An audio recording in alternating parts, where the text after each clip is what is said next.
अस्सलाम वालेकुम, welcome to my channel. आज हमारे किचन में बनने जा रहे क्रिस्पी पराठा मज़ेदार सा।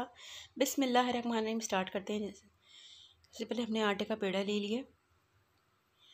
इसको मैं साइडों से इस तरह बना रही हूँ, देख लीजिएगा।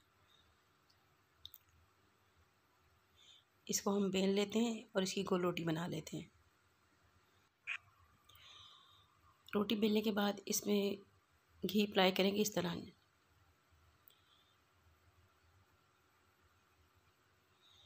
थोड़ा सा जमा जमा सा घी है।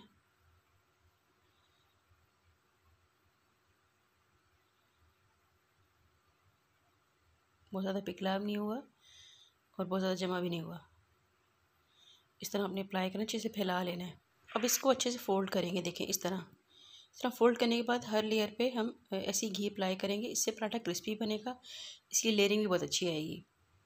ये देखें, इसकी जितनी तय लगाई उसके ऊपर भी हमने ऐसे ही घी को अप्लाई कर लिया। यूँ ही इसको फोल्ड कर लेना है।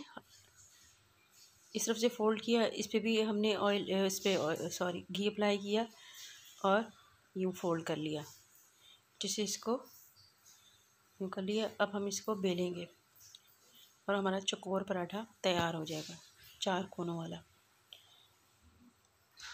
इसको बेलते हैं। इसको मैंने कट नहीं किया है, ये मैं आपको दिखा रही हूँ बेलते हुए, देखें, ताकि आपको अंदाज़ा हो जाए कि कैसे बेल। तो इसको हमने बेल लिया और अब यहाँ पे एक ट्रिक यूज़ करूँगी मैं। ये आपकी चॉइस है, आप करें या ना करें, लेकिन ये भी एक अच्छी ट्रिक है। इससे भी अच्छा और क्रिस्पी मज़ेदार सा पराठा रेडी होता है। अब जैसे ही बनेगा तो मैं आपको दिखा दूँ, थोड़ा पकना शुरू होगा। अब इस पर मज़ीद घी डालेंगे और इसको पलट देते हैं।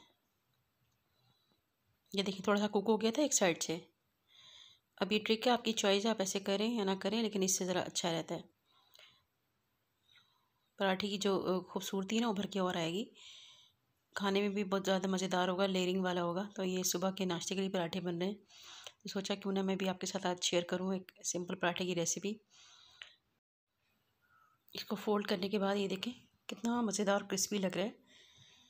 ये लच्छेदार पराठे भी मज़े के होते हैं और इस तरह भी आप बना सकते हैं। ये भी बहुत मज़ेदार सा पराठा है, चाय के साथ तो बहुत ही मज़ेदार सा लगता है। आप चाहे तो ऊपर तिल भी लगा लें और मज़ेदार सा इसमें ट्विस्ट आ जाएगा। और इस तरह मैं गोभी के पराठे भी बनाती हूँ, बिल्कुल इसी मेथड के साथ। और आलू के भी बहुत मज़े के बनते हैं, साथ पुदीने का रायता, बहुत अच्छा लगता है। ये देखिए, क्रिस्पी से पराठे हमारे रेडी हो गए हैं। इसकी फाइनल लुक दिखाऊंगी मैं आपको। हर साइड से अच्छे से बनाने के बाद ये देखें, हमारा क्रिस्पी मज़ेदार पराठा रेडी हो गया है। तो मेरी रेसिपी अच्छी लगी तो लाइक कीजिए, कमेंट कीजिएगा, शेयर कीजिएगा। Thanks for watching. मज़ेदार सा पराठा हमारा तैयार हो गया और ये फाइनल अपने हकदार तक पहुंच चुका है। और इसको दाल के साथ सर्व किया। ये देखें कितना हमारा मज़ेदार सा लेयर वाला पराठा रेडी हुआ है। मैं क्लोजअप करके दिखाती हूँ, ये देखें।